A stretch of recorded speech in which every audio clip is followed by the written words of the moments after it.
Alright, let's get started. So you've imported a video clip and an image into your project, and you want to overlay that image onto the video. Easy peasy. First things first, drag your video clip from the project bin and drop it onto the V1 track on the timeline. Now grab the image you want to overlay and simply drag it above the video clip onto the V2 track.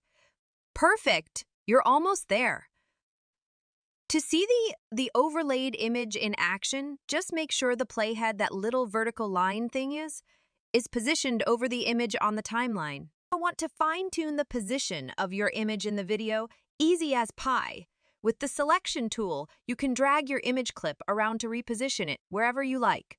If the duration of the image overlay needs adjusting, no problemo. Grab either end of the image clip and drag it to make it play for as long or as short as you want.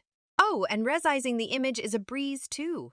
Just double-click on the image in the video preview to select it, and then you can use the sizing handles to make it bigger or smaller to your heart's content. Need to shift the image's position within the frame? No worries. Just drag the middle of the image around in the preview window until it's in the perfect spot. And there you have it.